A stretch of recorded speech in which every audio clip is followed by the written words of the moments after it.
Hello and welcome back to Daddy's Bingo, the weirdest show on the internet. We're here, and we're here for you. My name is Tim Rogers, and this is Kotaku.com. Sorry, I was clearing my throat. So if you look down in the corner of the screen, you're going to see something that just kind of tells you the amount of attention to detail that was put into this game. It's copyright 2004 to 2014. It took them 10 years to make this game. That's how much stuff's in it. That's a joke. It did not take them 10 years to make this game. We're going to load a save.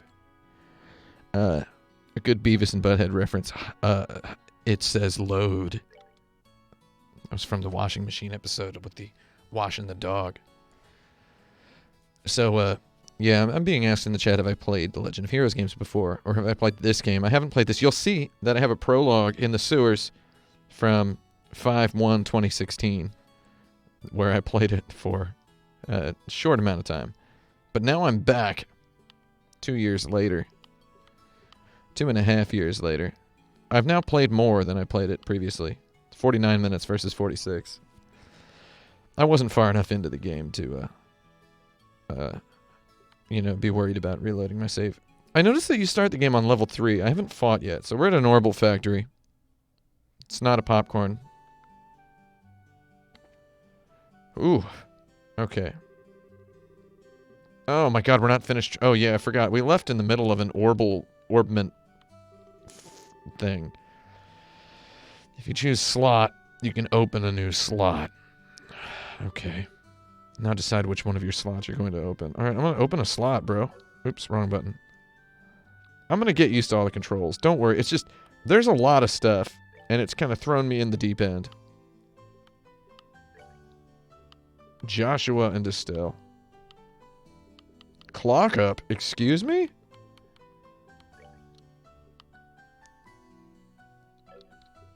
I don't understand.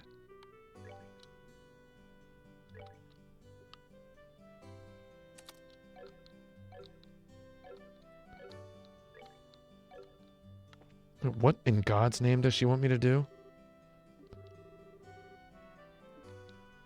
Oh, okay, I know what to do. It's being a little bit vague, if I may say so myself. Oh. I can't open a slot.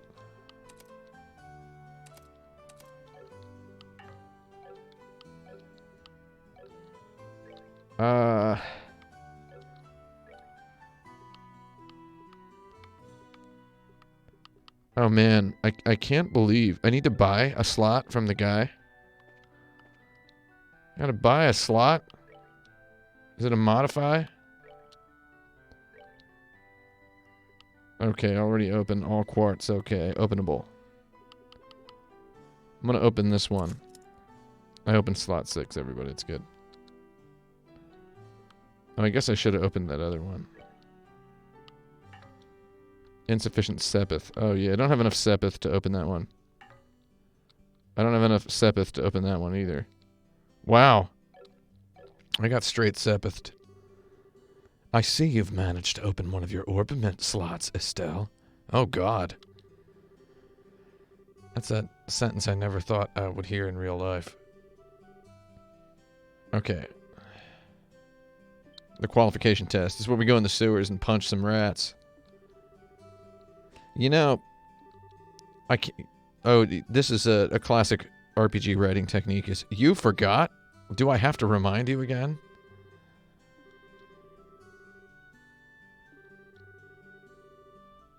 Sometimes I fear for the future of the Bracer Guild.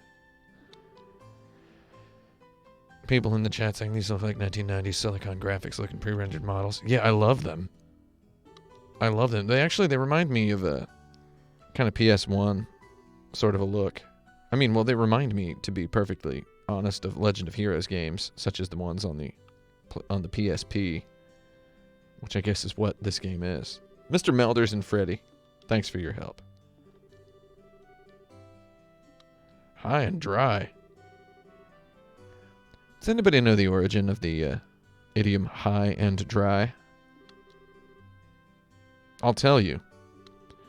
It means you were hiking in a mountain and you ran out of water. English idioms tend to revolve more often than not around rhymes. So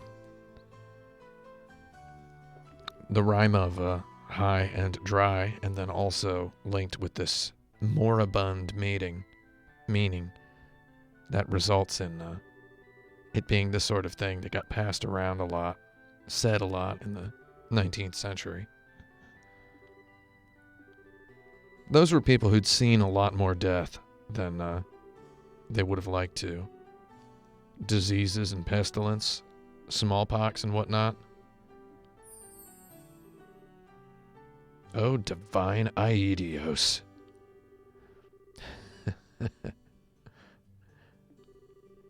Aidios is the name of the god. Ai is Japanese for love. Dios is Spanish for God. Boki86 says, I really don't know why, but the style reminds me of Xenogears a lot. It's sprites and low polygon 3D, buddy. That's why. Text boxes are little word balloons.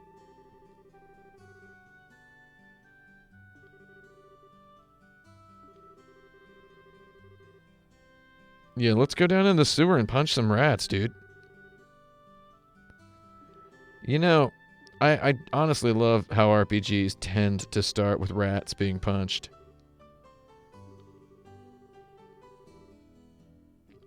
I just cannot believe how much text is in this game. Like, it must have been a complete nightmare to translate this game. I was reading up on how much reading up there is in this game, and it's apparently just bone wild. That's my new phrase for Halloween for the month of October, bone wild. I got a monster guide. Oh, when you find out an enemy's attributes, be sure to make an immediate note of it in there. Sounds pretty straightforward to me. It sounds so straightforward to Joshua. I assume he's going to do it in the background of all battles. So the game has this in-world explanation for why you're going to be able to see enemies' HP. That kind of just is the tip of the iceberg about how much stuff is going to be detailed in this. People were telling me in the chat or in the comments on the YouTube archive of the last stream. This one will be on YouTube as well. Hello, everyone on YouTube. Oh, I can't rotate the camera down here. Oh my god, I love this tune. So, they were telling me that the NPC dialogue just changes. Let's see. Okay, yeah. Any further battles? We haven't. It's introducing me to the Orbital charging station before it lets me even fight a single battle. What this bodes of is it bodes of a game that is going to be very mechanically complex. I don't need to charge my orbments because... I keep opening that tutorial. Alright, Estelle. What quartz can I give her? I gave her an attack quartz. I like Estelle better than Joshua. Joshua seems like a narc. Joshua's a narc. So the name of the god was supposed to be Idas, but instead they made it Eidos. Idios. This music is so good, you kind of just don't want to play the game. You want to just stand around. See, it's her 12 o'clock, but it's our 10 o'clock.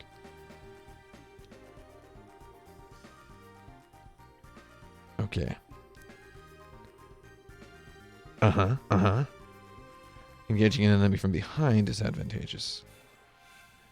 Well, I didn't have a choice here. Oh, yeah, I love this battle music. I remember just wilding out about this battle music. Okay, so I gotta say, I'm a big-time sucker for RPG battle systems that have the battle order bar up there. I love Lost Odyssey and Blue Dragon for borrowing that from Final Fantasy X. I love any RPG that has those. Hint. Attack an enemy. Ooh, okay. I can only move if I'm using a mouse?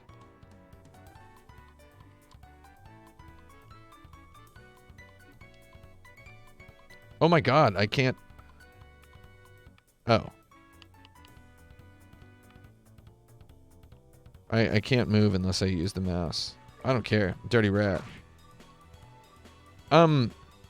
Maybe there's something wrong with my eyes, but I don't really think that looks like a rat. The time-honored tradition of punching rats. That's how Final Fantasy 12 starts. There's punching rats in the sewer. Vagrant Story is a whole game of punching rats in the sewer. I mean, for better or for worse. All I'm doing is auto-moving to as far as I can go. Oh. Oh, okay, there's a separate command for move. Yeah, okay. However, by far, my favorite RPG battle system, and this is a spoiler for my RPG battle systems video. I'm gonna just get behind this guy. Oh, can't move far enough. We're just hanging out with this rat. You want to get punched in the back, rat? No. My all-time favorite RPG battle system is Wild Arms 5. It's the best. Oh my god, Soul Calibur. She's Killik. The soul still burns.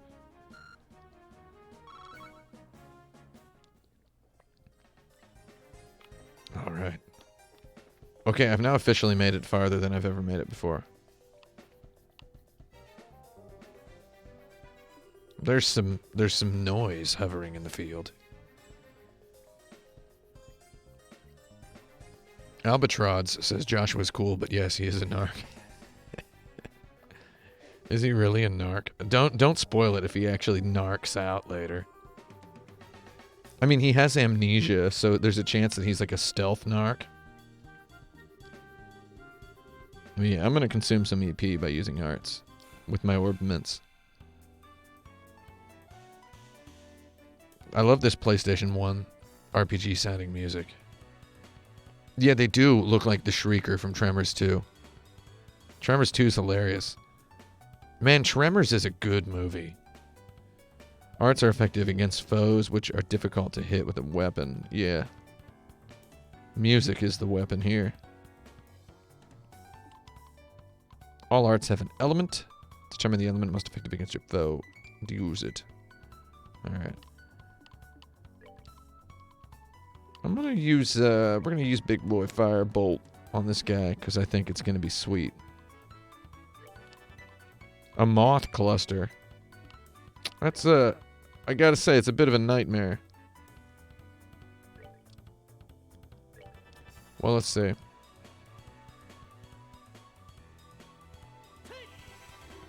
Moth cluster is a good enemy to choose. It's a good type of enemy to make if you want to communicate to a player what an enemy looks like that can't be hit with a sword, because a lot of people can just imagine swinging something at a cloud of moths.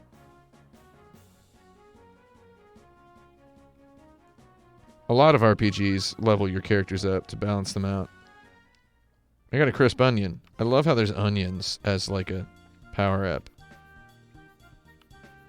Oh, I'm approaching him from behind. Is that from behind? Oh, you have arts and crafts? I love it. Alright, craft points.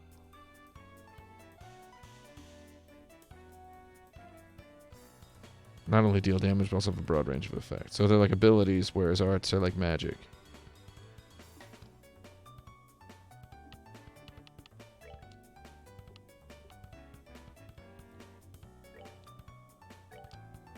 Strength plus 20.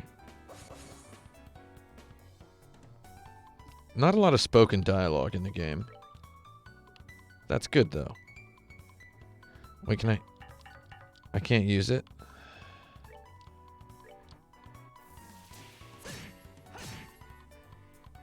Okay, so I know, yeah, again, as it said, crafts are used instantly.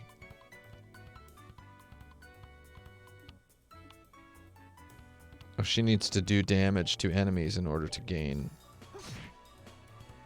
more craft points. He got 8 craft points by hitting an enemy. Let's move out. And I suppose that carries over to the next battle.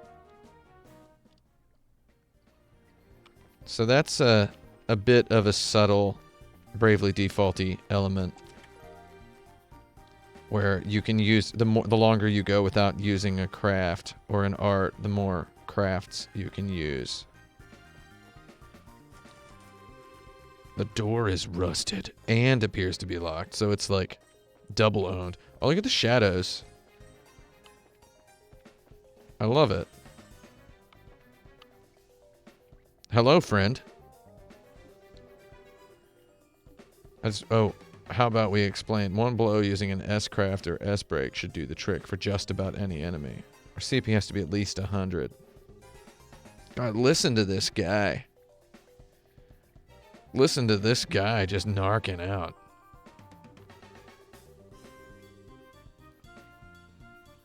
Nice. Oh, S-crafts are unleashed as S-breaks. So that's something everybody probably already knew.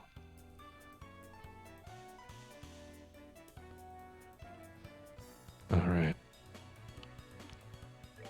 So I've just heard legends of, oh, they've maxed my CP out. Okay.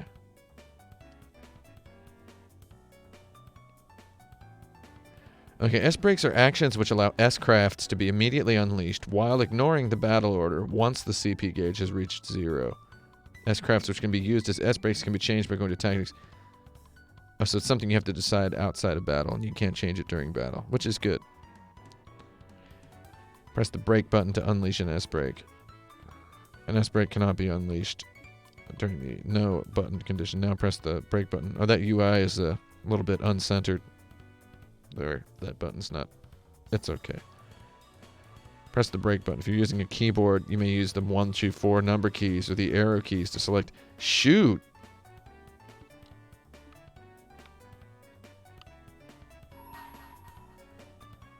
I really should be using a mouse and a keyboard, huh? Oh, these big boys have big HP.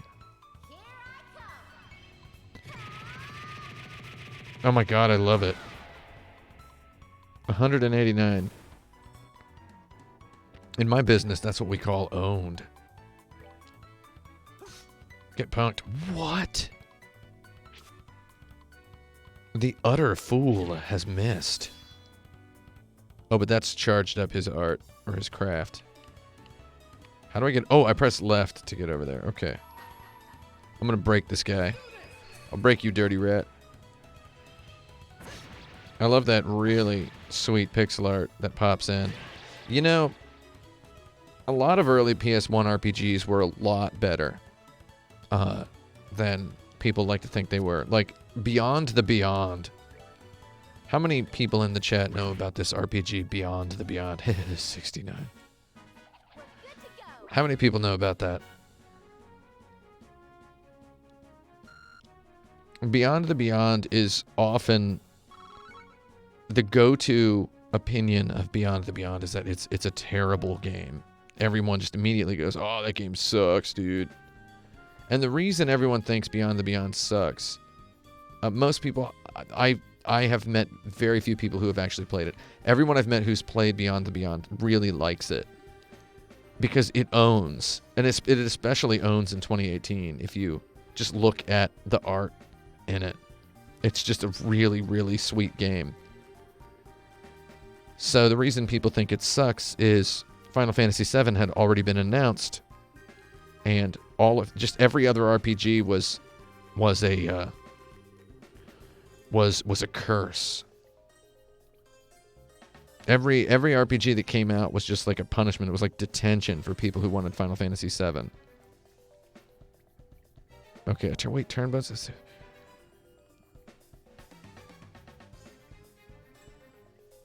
Okay, stripping an enemy of their turn bonus. Nice. Okay, I gotta pay attention to this. Give me a moment.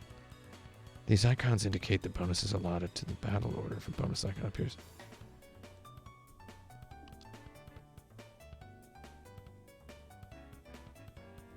Okay. This game is giving me... It really, honestly does kind of feel like a final exam. But that's okay. Holy shnikes. She walloped that poor moron. I'm gonna take the same guy. I'm gonna finalize the deal on one of these enemies. So yeah, Beyond the Beyond got this really bad rap for daring to not be exactly Final Fantasy VII. You know, long before Final Fantasy VII even came out.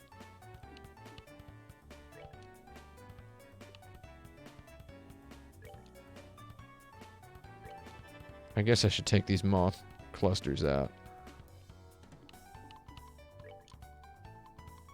Okay, I don't want to use an art or a craft.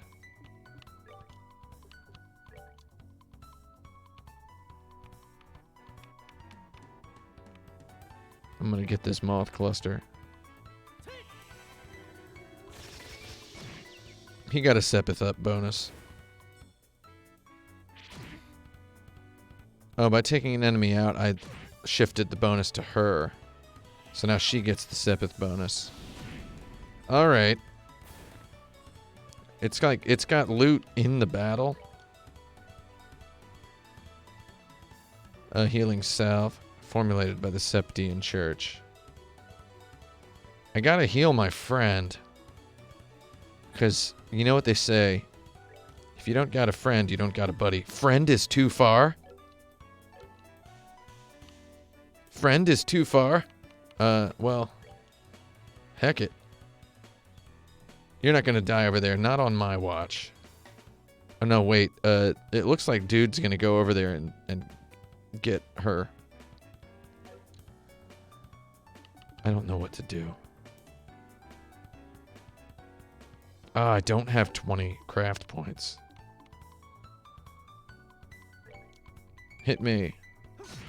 Is there a way to draw his attack? He's just gonna sit over there? Oh, wait. Oh, it was that guy. Okay, shoot. I was unable to determine exactly which, exactly which one of those two, whatever these things are.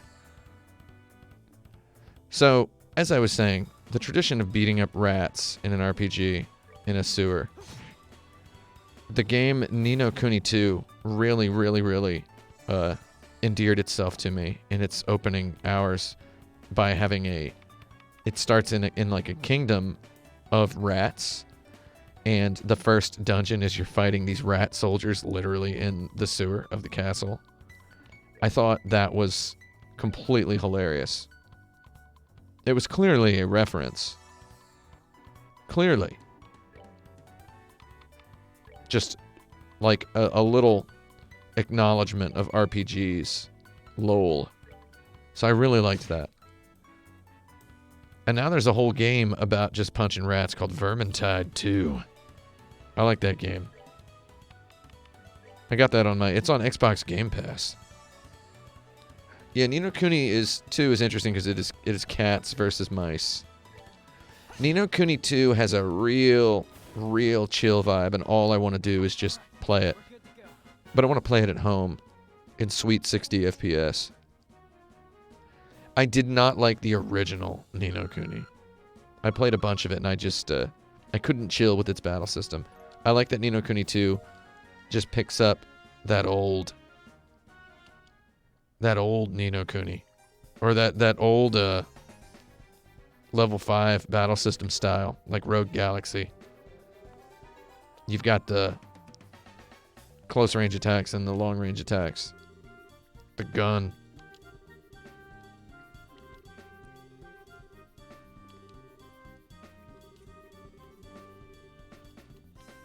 Good, honest curiosity.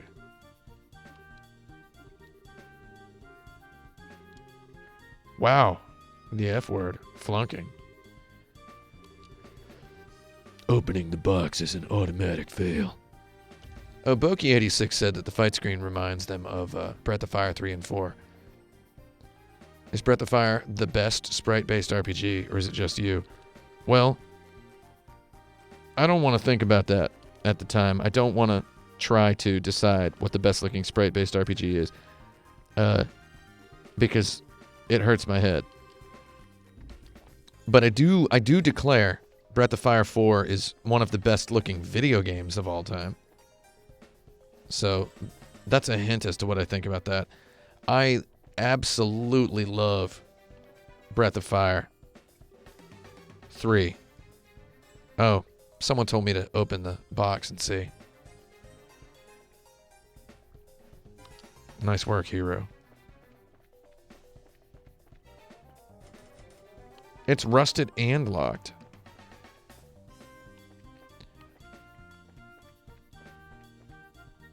Alright, I need to figure out what I'm doing. Breath of Fire 3... Okay, the whole Breath of Fire series is super magical to me, except Breath of Fire. So Breath of Fire 1, I bought and I beat it, and I struggled through it when I was a kid. Because I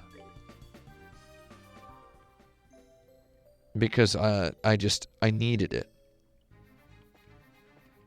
I just saw pictures of it. It was published by Square. Developed by Capcom, published by Square. In the USA, because Square were the RPG people. They did some Marvel Comics looking box art. I'll confirm the items.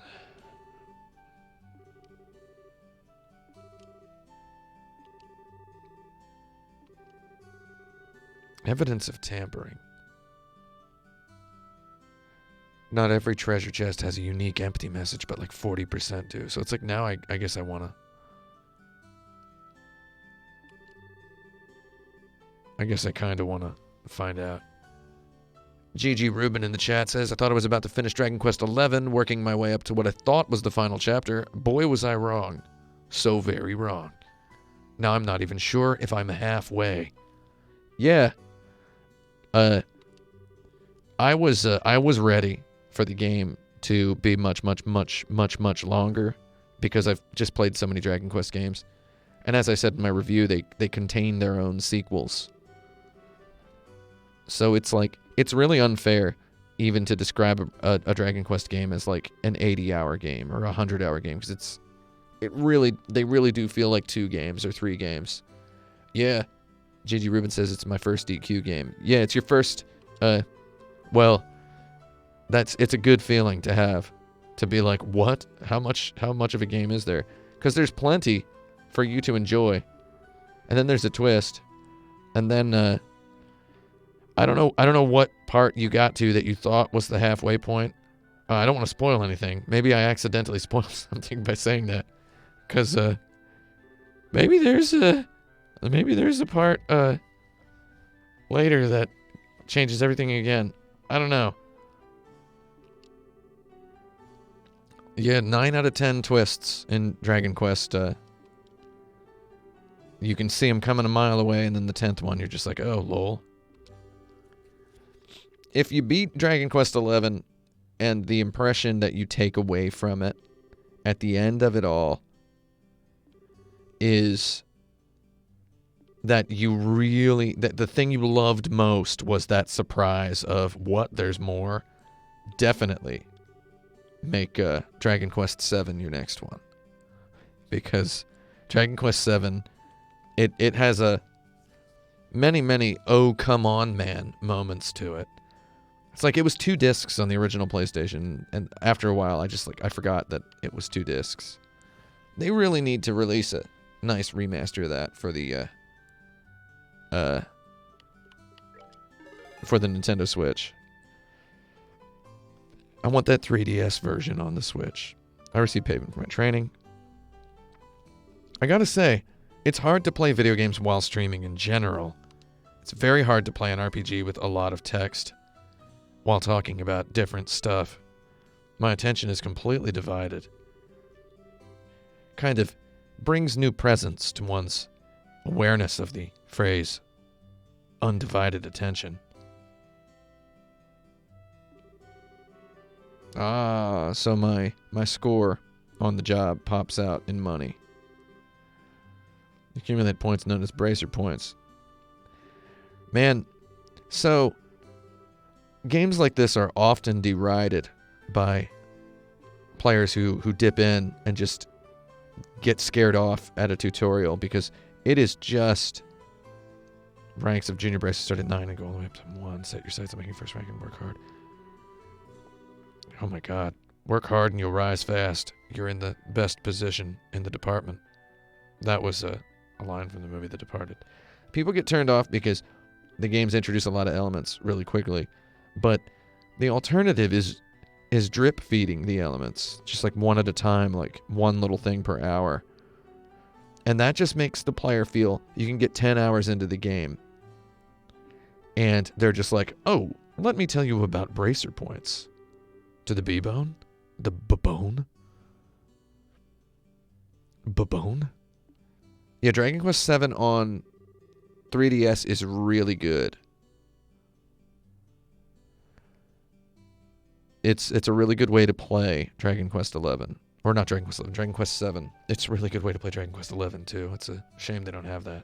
I feel like the Nintendo Switch version is going to have the Nintendo 3DS content in some form. There were like a lot of whole separate dungeon areas. And you could exchange your saves between the PS4 and the 3DS version, but it wasn't your exact save. It was like an approximated save. Sort of a reference to the old Dragon Quest password system back on the Famicom version of the game, which did not have a battery backup. They added a battery backup for the US version.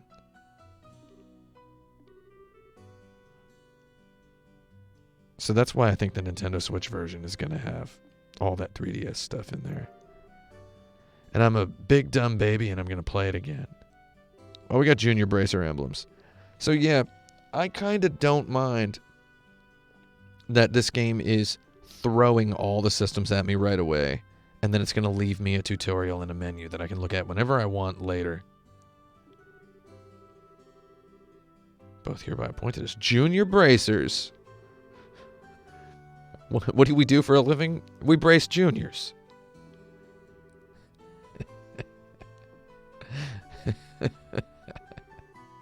That's my favorite joke. So yeah, Final Fantasy XIII drip feeding mechanics was a total thing. Final Fantasy XII had what I consider the most egregious example of drip feeding mechanics, is making you pay for drip feeding mechanics, which is the gambits. And you have to go to like the gambit shop and buy a new gambit so you can, I don't know, man.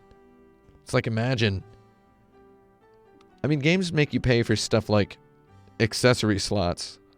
We did it. They make you like build up points or whatever to purchase new accessory slots or whatever for your weapons or items. Playing that Assassin's Creed, I can engrave my sword with an emblem. But making me pay for the, like, ally has HP at 30%, like, making me pay for, like, AI script conditions felt kind of sleazy. And then Final Fantasy XIII just drips you one mechanic at a time for like 40 hours. So what that actually does is it pulls the player out of the game in like a very like histrionic fashion. It's yanking the player out of the game, constantly calling attention to systems in a way that I mean, I suppose they have these behavioral psychologists on staff who tell them, oh, this is good. This makes most players feel good. But there's people like me who it just feels like I'm in school. 3/4 of the way through the game, I'm still learning new techniques. We have this romantic notion in the wind of just an elderly gentleman who claims, I'm still learning. I'm still hungry for knowledge at age 68. I still hunger to learn. And it's like, that romantic notion is well and good when we're talking about real life. Seems like nothing more than a no-good middle-aged man who's always out doing who knows what instead of being a father. Is she talking about me? Is Estelle Bright, Junior Bracer, putting me on blast? No good middle-aged man, huh? Somebody in my YouTube video comments said, he was like, just a word of advice. Maybe you might not want to channel David Hayter. And then he said, Solid Snake, in parentheses, every other sentence. And I was like, this is my voice, man. Like, this is what my voice sounds like. When I do this voice like this, hey guys, how's everybody doing? That actually requires like a different posture and like a different position for my lungs. But sitting like this is like relaxed. This is, I'm sorry, this is just what it sounds like. I went on a date once in my life. Just once. And I introduced myself. I was like, hey, hi. Except, see, I did it in the theatrical tone. I was like, hey, hi. And the person was like, is that your real voice? And I was like, yeah. And then their response was, no, it isn't. And I was like, yeah, it is. We became very good friends. So, whatever. Long story short,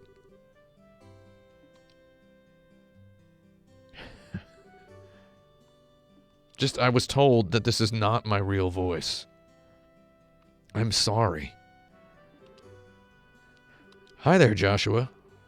I like that the game is teaching me all these systems right away, and it's doing it. I'm okay with the context of us being we were students, and now we've graduated. Graduating at the beginning of an RPG is a thing. Somebody named 10 RPGs where you graduate from a school. Final Fantasy VIII. That's one. Give me another one. Final Fantasy VIII, Trails in the Sky. Quit acting like a bracer, you wannabe. Wannabe.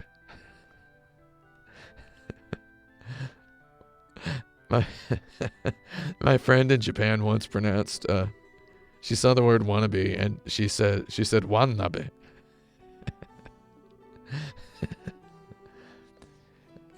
Which is really good. It was really, I really liked that. Wannabe. She was like, you know what he is? He is wannabe. I thought that was really good. Well, that's my story about that friend. What a good friend that friend was.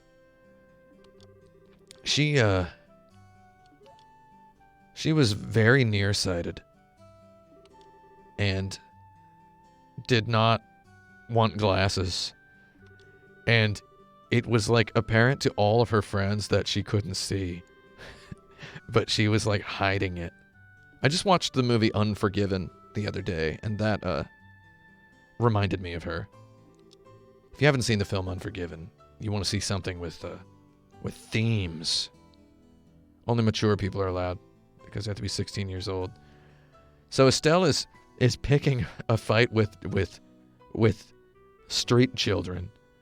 Maybe they're not street children, but she is picking a fight with children.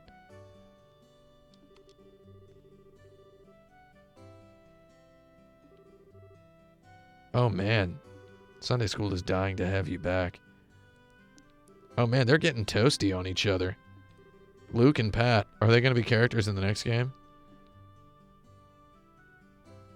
Okay, so is anybody familiar with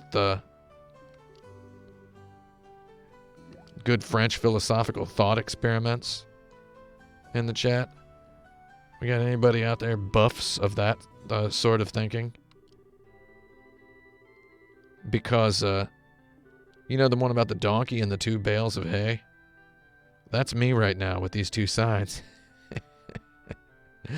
You know what I mean? The donkey dying of hunger between the two bales of equidistant hay.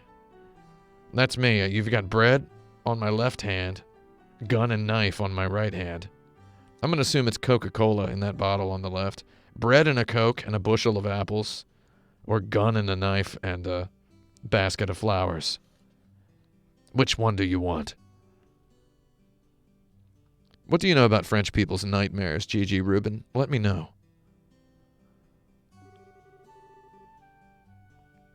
The pure heart of a young child can be so inspiring at times, says the character who, relative to me, is a young child with a pure heart. Yeah. All right, now finally, for the first time in today's stream, I can whip that camera around. I believe that's a solid 60 FPS. Is it not a solid 60 FPS on the stream? Are you not seeing 60?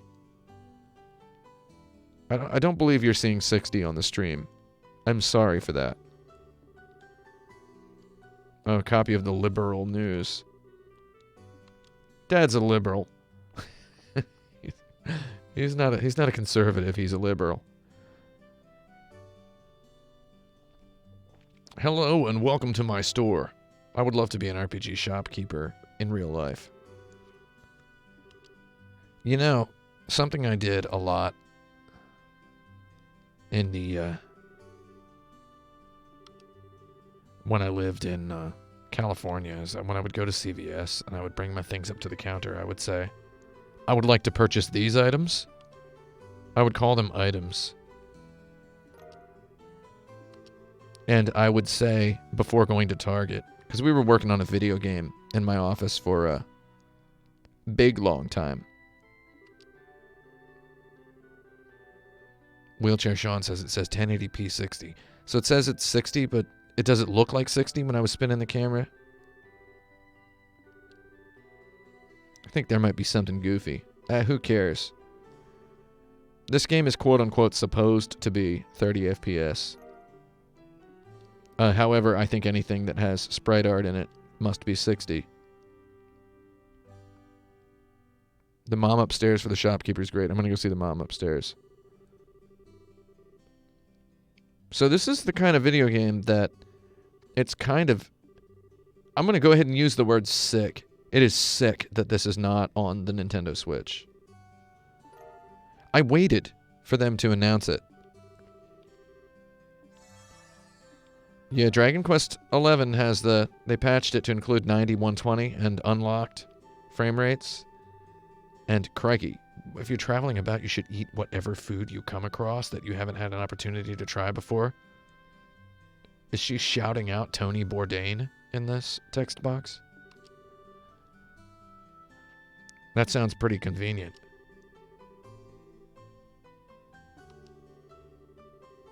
Anybody can become okay at cooking.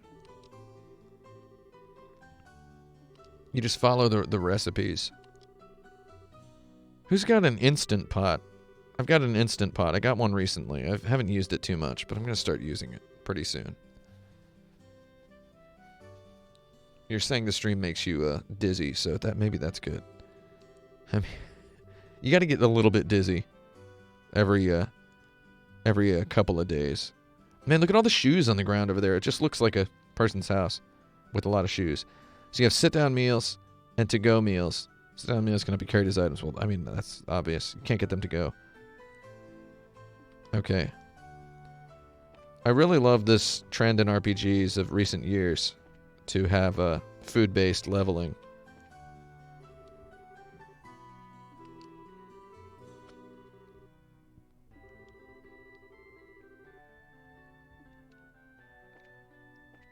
Books? Give me them books. This is my Dragon Quest reflex to go up to books. I was talking earlier about the Breath of Fire games. I love Breath of Fire a lot. I love Breath of Fire 1, which is like a weird, bad Dragon Quest. It's like bad Dragon Quest. I mean, I love it. Don't get me wrong. but it's missing a lot of stuff that you would want a video game to have. Oh my God.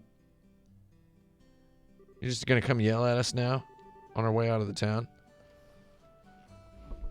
And then,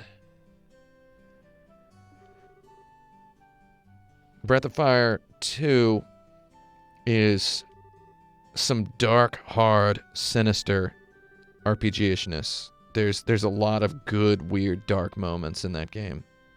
And I love it. I mean, it kind of creeps up on you, and it's got some... It feels very, It feels very Asian. It feels very influenced and inspired by Asian mythologies and such, more so than a lot of other RPGs are inspired by Western games, wizardry, Ultima.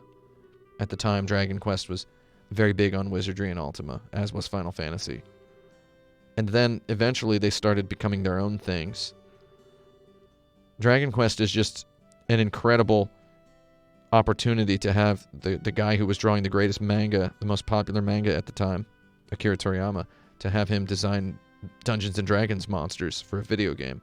So that was a thing. And that was its very own flavor, but flavored very much like a more user-friendly Western PC RPG at the time. But it took until something like Breath of Fire. Well, there were games on the PC Engine. A lot of the Ys games, Falcom games for PC Engine. Games like Xanadu, Far East of Eden, Tengai Makyo. Tengai Makyo 2, in particular. Very Asian-flavored games. They very much felt like they were drawing on a lot of Chinese and Southeast Asian mythology. And Breath of Fire 2 has a really excellent blend of that and then, at the time, like modern, more user-friendly RPG conventions. The Falcom RPGs were always, they were always a little off-kilter in terms of, through the Northwest Gate. Oh, I thought that they changed that. Okay. I know that already. That's great. It's great to have a player character who says, I know that already, when being given information. Let's get on that Malga trail. Breath of Fire 2 has a very elementary town building system. Oh, monster fight. Hello, monsters. Welcome back to Monster Show. This music is like very old school. It just, I mean, this game really does come from the legacy of PC Engine RPGs. It's a direct descendant of the PC Engine RPGs. It's a Falcom game. These enemies are not posing any kind of a real threat. We're just owning them. But we're building up CP, which carries over. I feel like when I have a full party of 4 characters and a whole bunch of monsters, it's gonna be wild. Do I have a must-want game on the PSX Mini? So, I was just talking to someone in the office here. And here's a little fun note. I was playing Red Dead Redemption at my desk for like half of last week.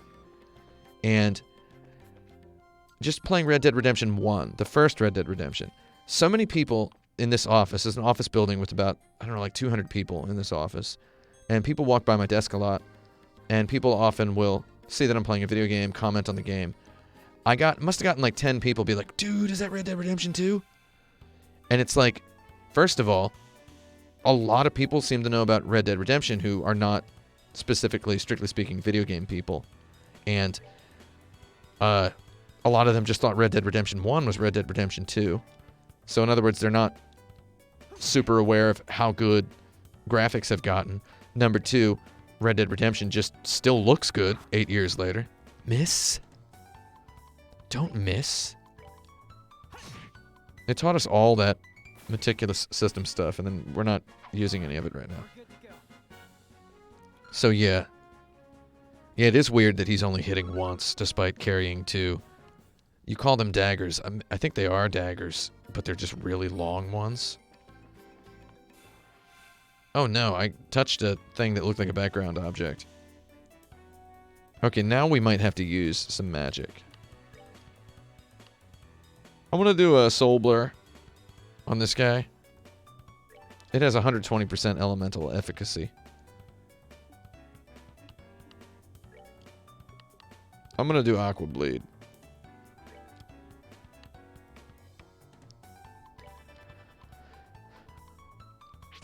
Sounds like something a pirate would brag about. I'm such a man of the sea, I bleed water. Except he would say it in a cowboy's voice, which is a really weird way to... Strange choice, cowboy. What? He should have been owned. 'Twas his fate to be owned. Take him. Ah, 6 HP too short. Yeah, Zidane in Final Fantasy IX only hits once with his dual wield. Oh, we're just not anywhere near this guy. I shouldn't keep choosing move.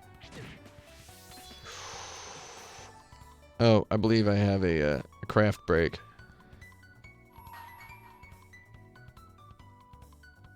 Or I can keep it for later.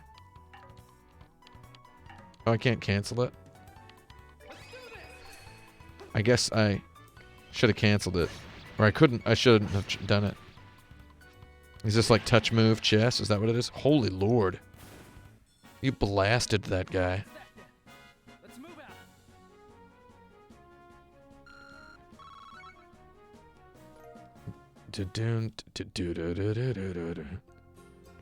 Gigi Rubin says, do you think you might be becoming the 0 punctuation of Kotaku? Originally accidentally saying dual punctuation. That's funny. Dual punctuation should be what I call my videos. I don't know. I don't really pay attention to other videos. I remember that guy from way back. I mean, I don't even have to look it up to know he's definitely still around, still doing what he does, right? And I'm still here too.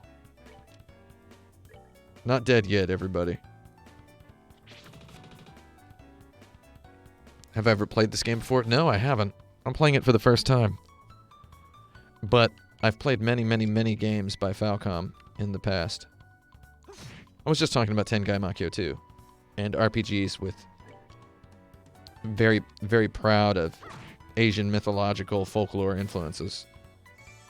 Her Chinese Monkey King staff that she's wielding is kind of an example of that. RPGs now, Falcom RPGs especially, have this very kind of iconoclastic pseudo-1980s anime vibe. Stuff like Record of Lodos War. Fantasy animes that had influences from the West, yet were just kind of darkened a little bit by some weird, just a little bit of like strange, weird darkness to them. You know what would be great is a big open world game with the budget of The Witcher that is based on Berserk. That would be good. So, games that I've won, I was just talking to somebody in the office, and again, like, it's interesting to see what kind of a bubble that you live in, because to me it's obvious that Red Dead Redemption 1 is not Red Dead Redemption 2, but everybody else thinks maybe it is. Like, that's neat. But we were talking about PlayStation 1 games, specifically, because we're both slightly older people. A surprise attack. Don't call me sir. I got my HP heal bonus. I like the little casino elements. It's a very Falcom-y thing. It's little casino bonuses, like, given to whoever's in that turn slot. We're gonna knock that enemy out of that turn slot. He still has 92 HP left. We got him. No, never mind. We don't got him.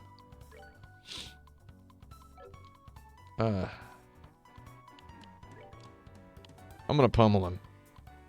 Oh, that's my S-Craft. Don't do that. I don't want to pummel him with my S-Craft. Is that my StarCraft? Or because I have a critical bonus. Man, that's like a good bonus to have in the little bonus wheel. Wheel of Fortune, baby.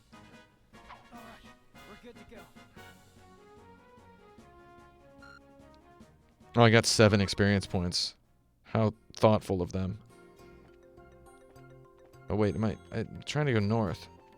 I feel like I get turned around every time there's a... Are these treasure boxes? No. Let me go here.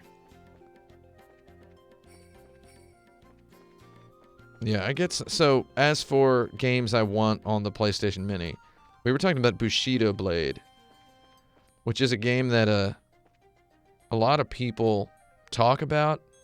Oh, I can't turn the camera. I must be in the cinematic zone. Yeah.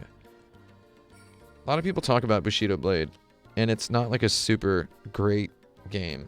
Okay, Bushido Blade is not a good game, but it's like really great. You know what I mean?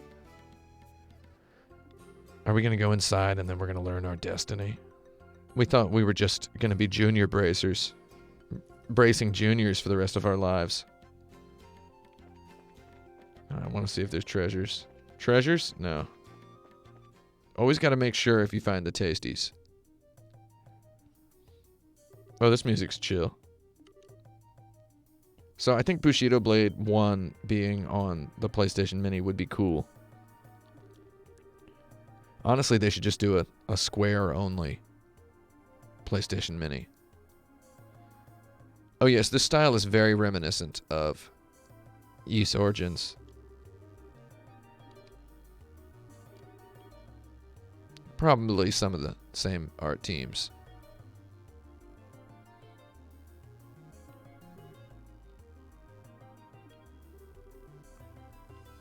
Luke and Pat. Stupid children.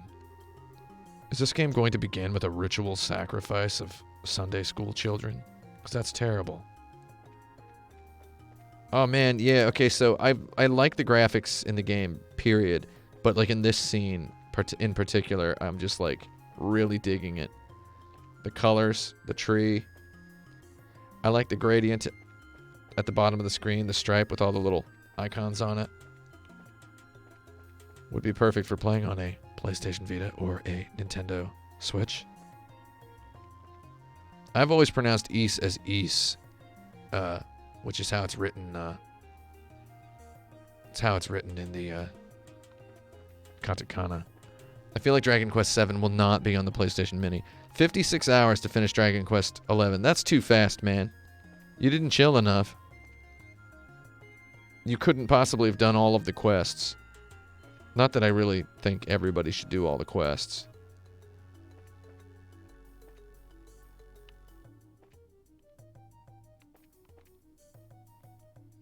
Yeah, I like those Ys games. That old music by Yuzo Koshiro. I remember my mind just blowing up when I first heard that music. Oh, I get to do a... I'm gonna rush in simultaneously with Joshua. I'm not gonna leave my brother behind. Oh God. A gaggle of monstros. You monsters go somewhere else. Wait, what did she say? Did she say crunch on this? So, going back to the PlayStation Classic question, I think we would be remiss to not have... And it's like so hard for me to pick between Breath of Fire 3 and Breath of Fire 4. Because they're so different. Ah. But they've got Final Fantasy VII. They've got Wild Arms. Already those two have been announced.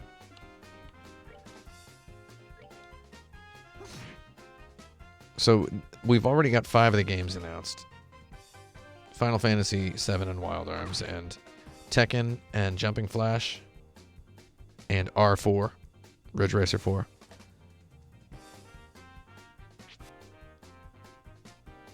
They're not going to get anywhere near the children. Oh my God. You have abused my hero.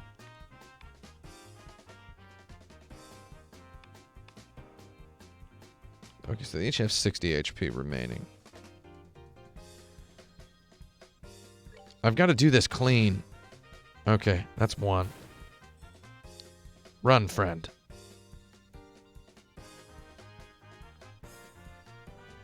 Alright, we're going to go ahead and do a craft break. And I want to do it on the big boy who's... Okay, I want to take his turn bonus. Or, well, I guess the other guy's going to get his turn bonus. Well, I'm taking a... No, hit the one who is farther from death. Because this is guaranteed to rip this guy a new one 195 times.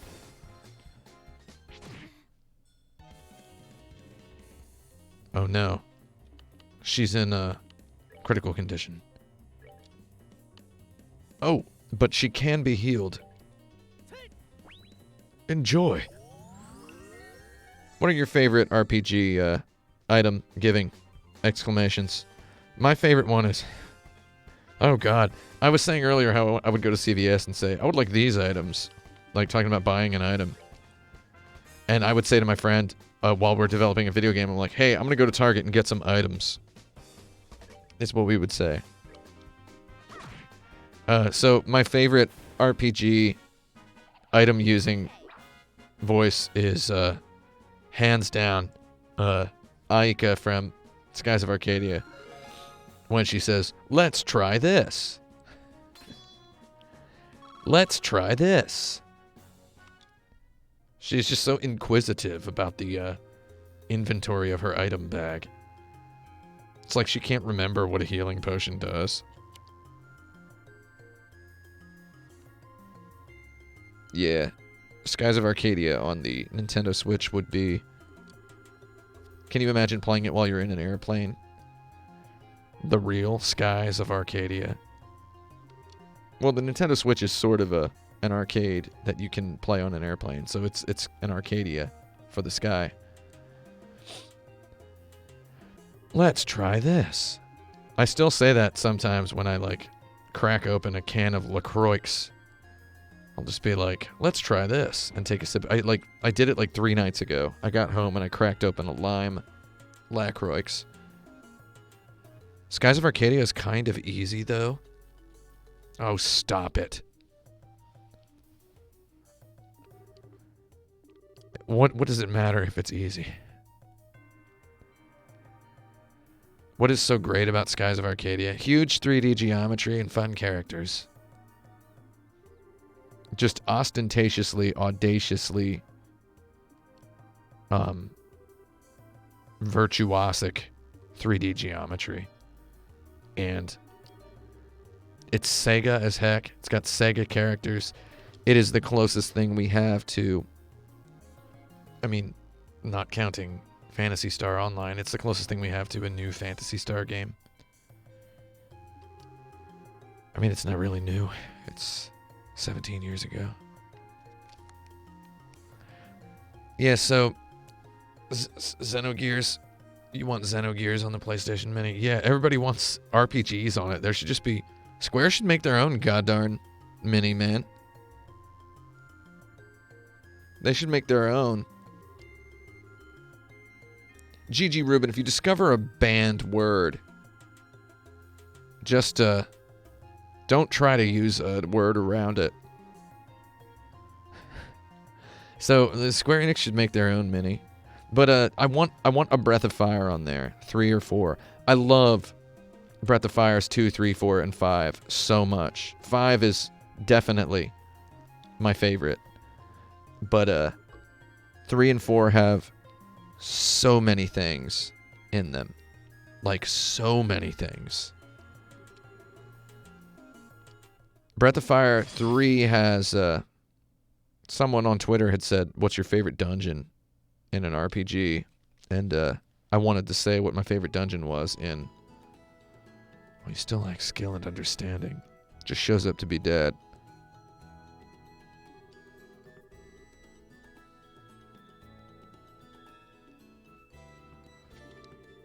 But Dragon Quest, or not Dragon Quest, Breath of Fire, it is also a quest about a dragon. You see how I can be confused. Breath of Fire 3 has one of the most postmodern, deconstructed dungeon sequences in history. It's up there with the Opera House in Final Fantasy, as far as I'm concerned. JLC992 says, I wish the controller had analog sticks to play Ape Escape. Well, you know what they just need to do is they need to put Ape Escape 3 remaster on the PlayStation 4 is what they need to do, in my opinion. Because Ape Escape 3 is the best Ape Escape.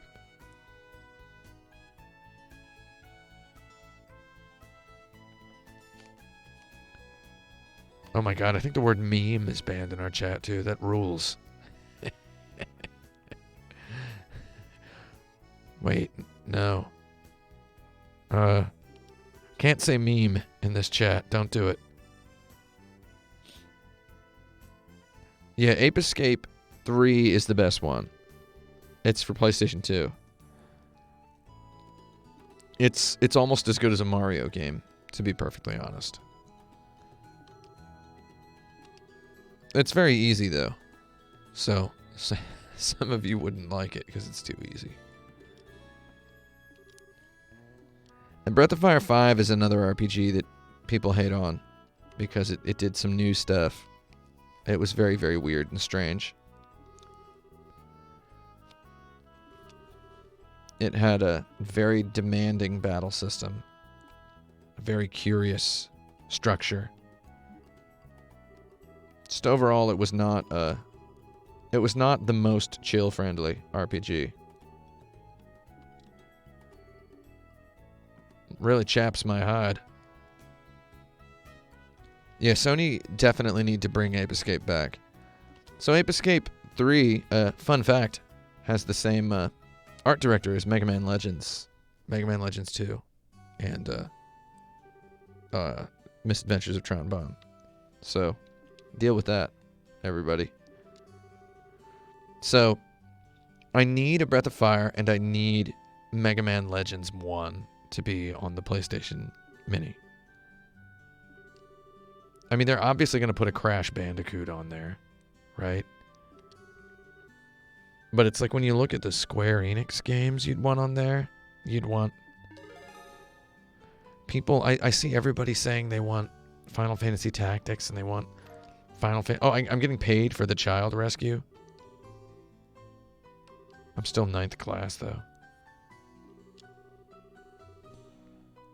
Oh, I guess she, like, rushed to give me the job. Because they wanted me to do a job.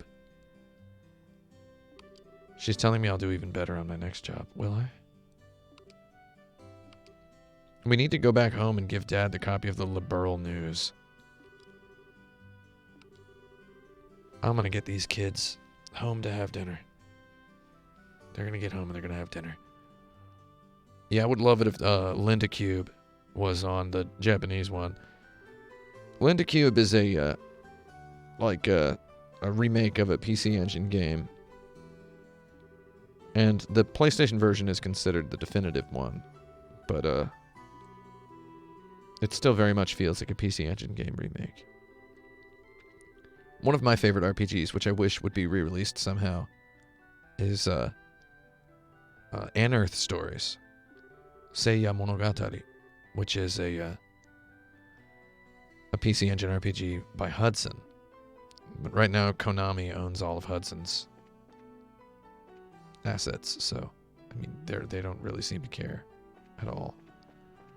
They'll soullessly, joylessly flop out another Bomberman every 4 years or so. Okay, let's see if we can find it. We did it. Vagrant Story would be good. But yeah, it's like everyone's just listing Square games. It's like Square should put the squeeze on Sony and be like, release a version of the PlayStation Classic that's just Square. And then they'll just reap the benefits. The Square box. They should just make a box that has all their PS1 and PS2 games on it. And charge like $100 and make their own weird controller. That's what they should do. But then they would make them all of like the bad Steam ports. instead of the sweet emulation. Man, a PS Mini that's just net Rose games. That would be cool. But I mean, if you think you can easily populate a PlayStation Mini with Square games that don't even require the analog sticks, you could just fill a whole console with it. Toe Ball number 2. Not number 1, number 2. Chrono Cross. Final Fantasy 7, Final Fantasy 8, Final Fantasy 9. Final Fantasy Tactics. Brave Fencer Musashi.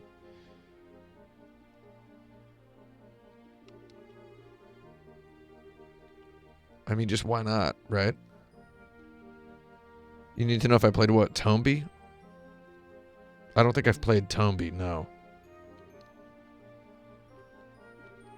What do you like about Tomba? I knew a guy named Tomba once.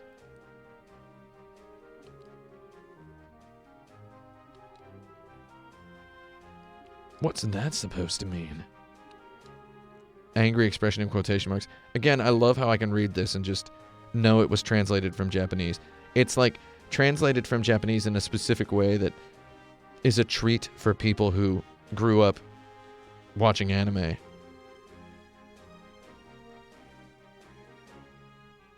Wait, are you talking about Tomba? JG Rubin, I need to know.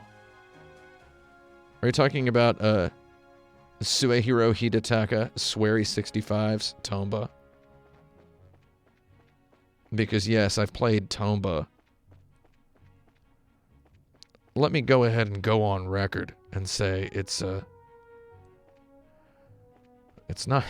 not a great game, but I love it. It has some control irregularities. Chocrates, that's not what the series is called. And also, the plans to quote-unquote bring it back are stated explicitly at the end of the last video. So, there is not going to be a bringing back of it. There's going to be a final episode. And it's just gonna happen, buddy. Wait, are we not able to leave? What? Did I go the wrong way? How did I get here? I'm sure Dad's waiting for us. What? I'm totally lost. I'm lost in the woods. I'm lost in the woods. Oh, I'm not mad. I'm just being theatrical. I get asked that question 100 times a day. I want to rename the series. I've never said the name of the series in the videos. So, yeah.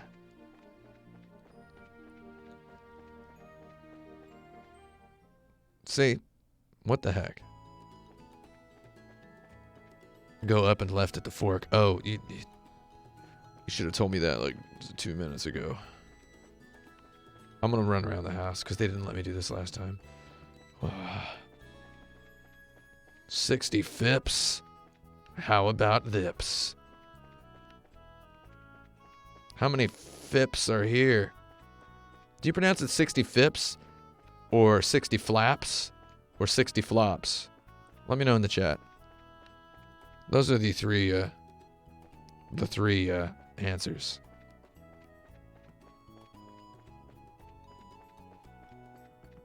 Sorry, I just need to walk around this like 3 more times.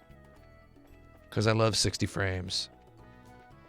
Did you know that with 60 frames per second, you get 300 frames every 5 seconds? Did you know that? That's math, buddy. Mathematics, friend.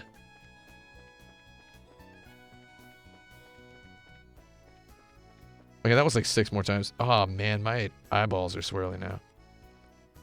Man, I love this house. There's just like a chair and some wine bottles out here. See, this is just the game that would have been fun for me to play, like, on a PlayStation Vita, on a subway. I love it. We're home, Dad. Please. Dad was my father's name. Call me Daddy. Good work, kids. The details of your reports will be reviewed at each branch and will affect your pay and rank advancement in the future. Wow. He, cut straight to business.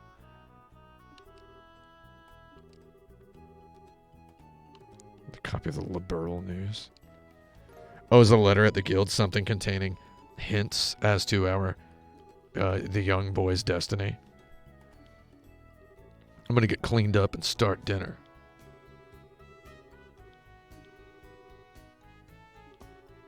His eyes are wide. Papa is happy. Ew. How delightful that my daughter has finally understood what a great man her father truly is. What? Hit him.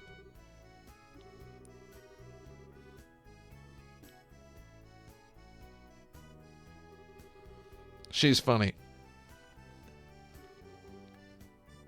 Should I be thanking you? So I like one thing that's a fun little thing is that the main character talks in this game. And he has a personality. Hence my describing him as a narc. So. Oh, I could have read the newspaper myself. God dang it. Does anybody else have this thing where you start playing a game and you get... I guess Stephen Totillo wrote a blog post about this on Kotaku.com recently. And I read it and I was like, wow, that's been me for the last, 5 years. Is you start a new AAA game. Are eggs supposed to explode like that? Eggs are easy. Just put them in the microwave. Put them on the microwave until they crack. But, about just starting a game and then not getting anywhere in it. Or, getting about, 10 hours in and then, starting it over. So I've had to do that with a couple of games. I'll get a game on PC and I'll play it in the office and then I'll get it on, Xbox at home. I like to play on the Xbox. I can buy the newspaper at the store again. What's in the news? Let's see what this letter is about. He's going to open it and he's going to be immediately distressed because it has hints about destiny. A message from the Erebonian Empire? Erebonian. Because video games are loaded with systems and stuff at the beginning, and once you get deep into the game and you totally get all the stuff, then you can restart the game and just totally own it. So this game bombarded me with systems at the beginning because it just wants me to enjoy the rest of the game, the actual game part. Oh, it looks like little omrices. Who loves omrice?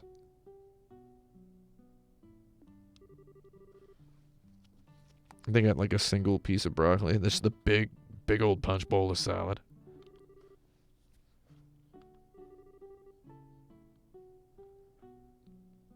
My compliments to the chef, he said. So that's such a narc phrase. Narcs speak exclusively in pre-scripted platitudes.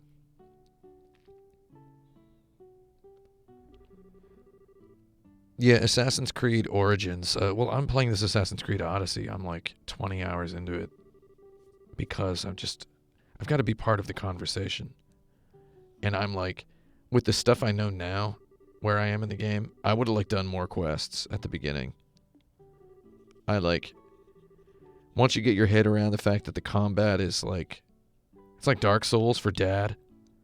It's like your dad walks into the room and looks at Dark Souls and for the first time ever, instead of saying, these video games are going to rot your mind, he says, what is that? That looks cool. And he wants to play it, but he can't because he's not a hardcore, dyed-in-the-wool gamer who bleeds video games. When he throws up, video games come out. He's not one of those people. He's leaving on business. Daddy's going on a trip.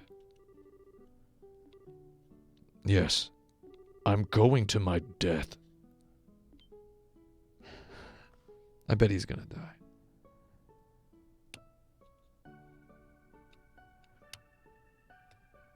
Hold on a minute. Gigi Rubin says Assassin's Creed might actually be interesting if its fighting system was more like Dark Souls instead of Batman. I hate to break it to you, but that's exactly what Assassin's Creed Origins and Odyssey are. They have a trigger for strong attack, bumper for weak attack. They have lock-on with right analog stick, and, I mean, they've got a evasive roll on the X button. They got all the stuff. And they have this weird gear shift system on the left and right, left trigger and left bumper to activate the face buttons into, like, secondary, grindable, upgradable actions. So it's like, yeah, if Dad wouldn't be able to play Dark Souls, but Assassin's Creed has, like, it's kind of boneheaded enough. It's RPG-like enough. I kept trying to play it like an action game, and it's very unforgiving to someone who tries to play it, like, solely as an action game without accepting that the RPG stuff is inextricable from that. Like, you have to play the RPG stuff. You have to deal with the gears and the upgrades and the engravings and the... You gotta grind all of that stuff. Oh, handle his leftover bracer jobs.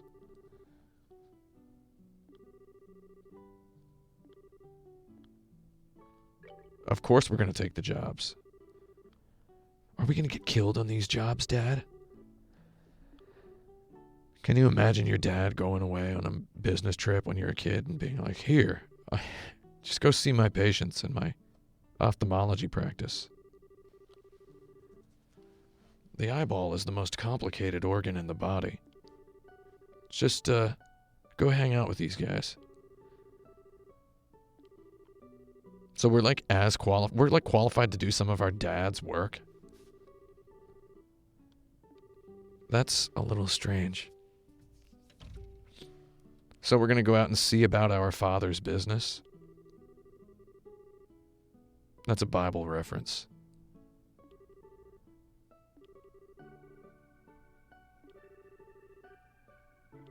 Gransel or Bose?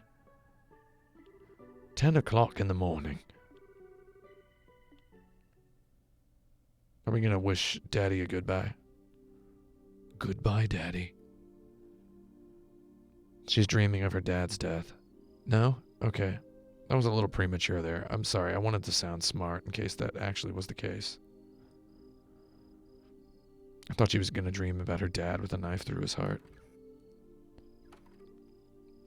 So Daddy is right now exemplifying behavior of a man about to go on a long journey which will terminate in his death. Drinking a cold beverage late at night alone while everyone in the house is asleep, on the porch, looking out at the woods, crickets chirping. Better hold off on the liquor. Just a way of lifting my spirits. Oh, he was offering to give his 16-year-old child an alcoholic beverage. Actually, what I should be saying here is,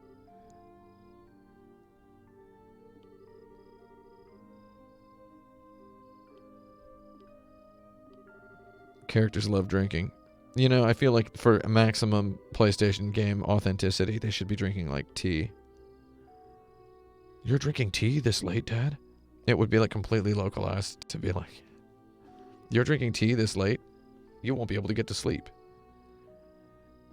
And then he would say something like, I never have trouble sleeping a night before a big job, so it's okay for me to enjoy a little tea. That's strange, Dad. You must be very clear-headed and not nervous at all. The conversation would be totally different because they changed it to tea. KC206 is asking me, what's a crushable Pilsner? What? Excuse me? I don't know what any of those words mean.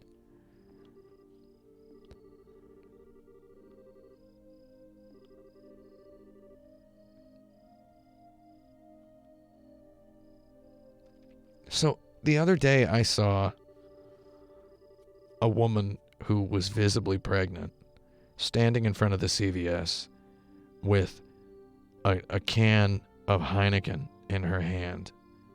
Like literally a can of beer on the street and a cigarette in the other hand. And she took a sip of the beer and then a puff of the cigarette and then a sip of the beer.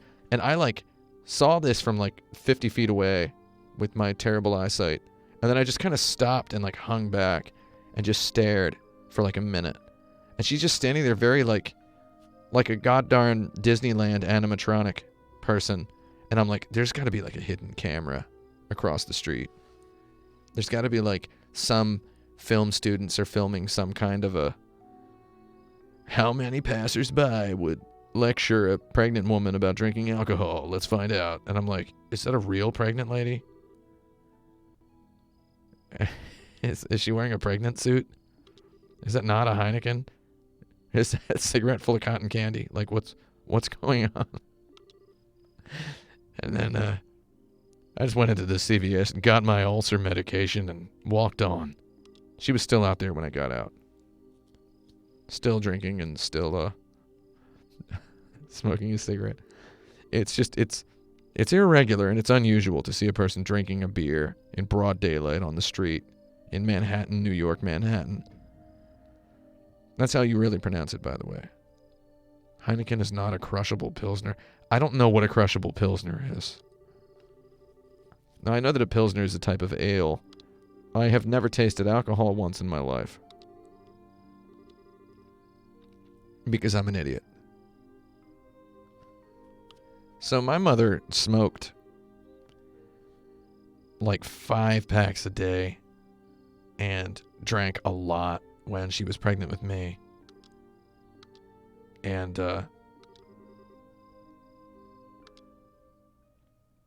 yeah, I have a prologue completed. The Legend of Heroes, Trails in the Sky. Maybe next time we meet, I'll tell you about my mother. That was like a Game of Thrones reference. 5 packs of cigarettes a day is definitely not impossible. Trust me. Trust me. My grandfather and grandmother, who both died of brain and lung cancer, they smoked around 8 or 9 a day, dude. It's called chain smoking. You use one cigarette to light the other cigarette, thus cutting down on the 5, 6, 8 seconds. Press the fire into the tobacco. Burn with burn. It doesn't take 5 minutes to smoke a cigarette if you suck it really hard. Look, I don't know what kind of cigarettes they were. And it's all hearsay anyway. But, that's me. Oh my god. This beautiful 3D geometry. This beautiful 3D.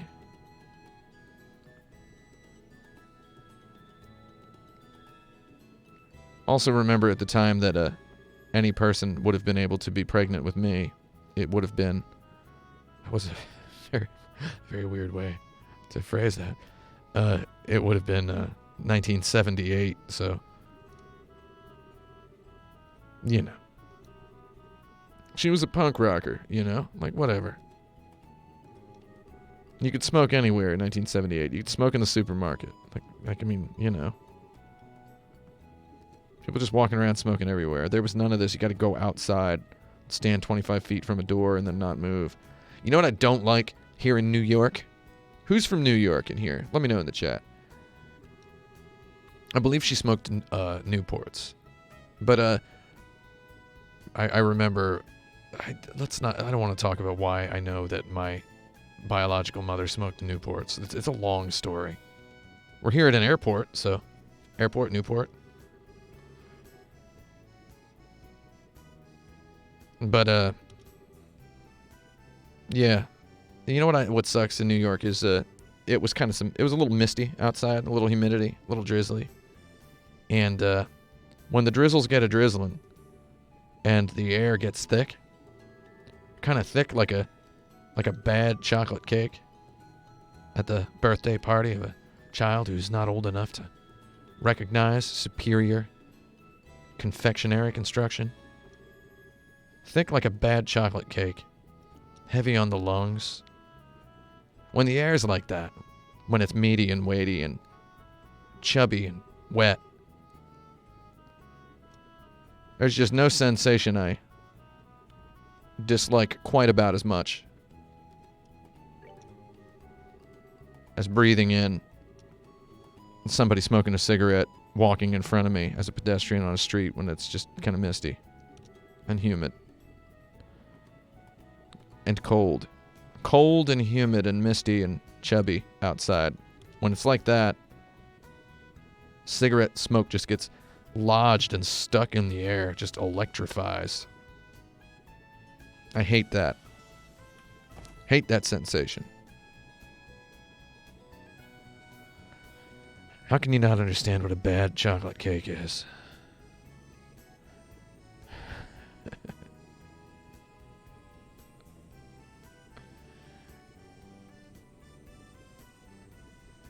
Ray's Pizza?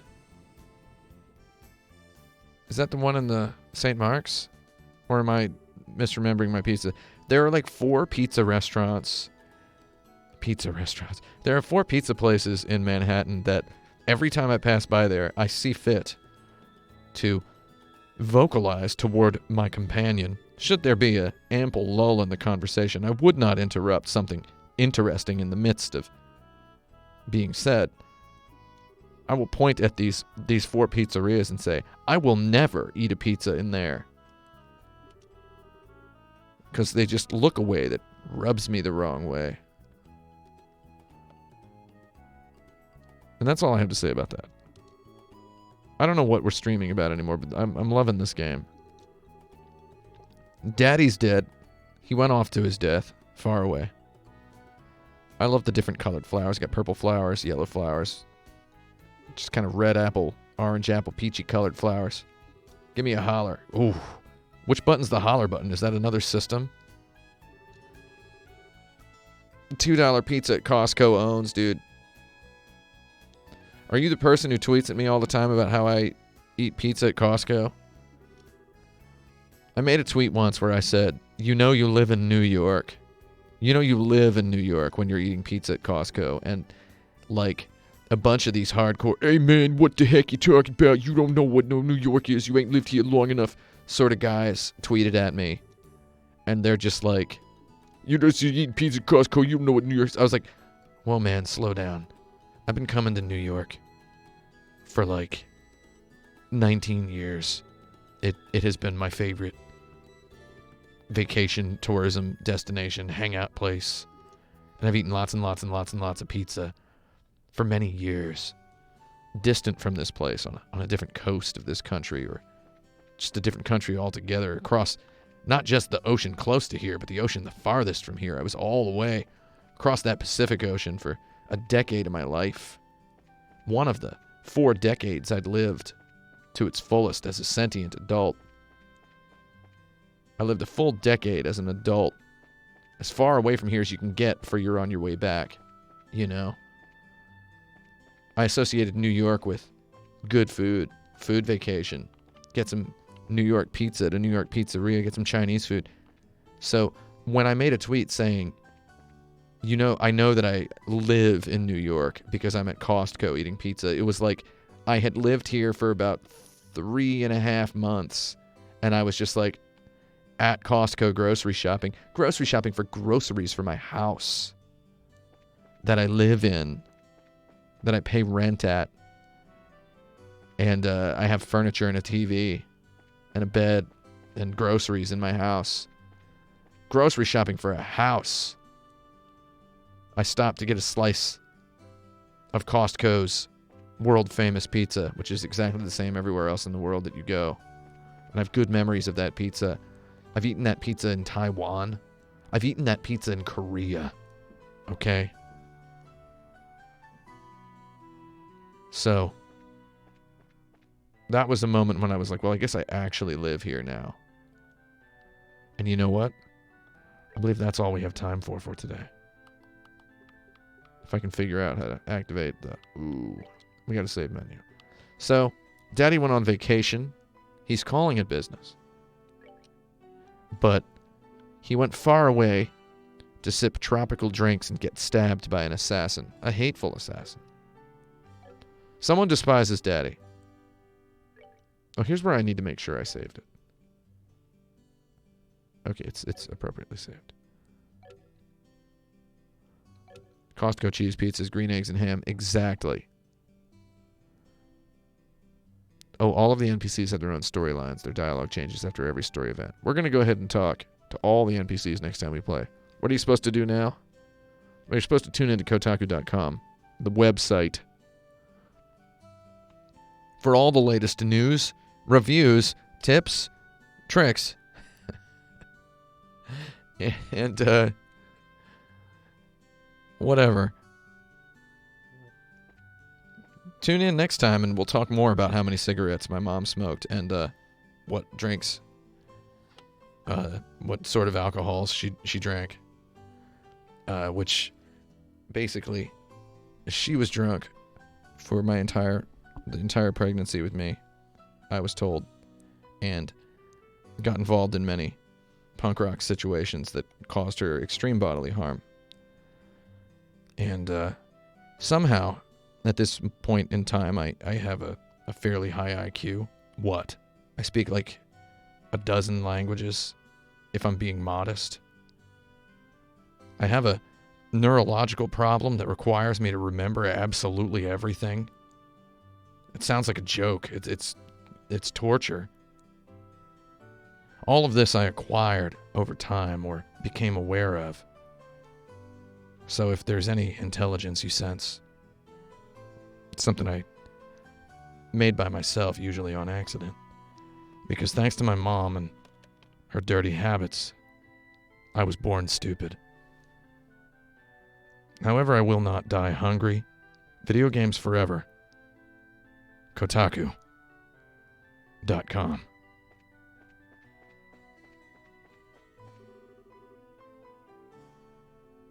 Oh God, what a narc.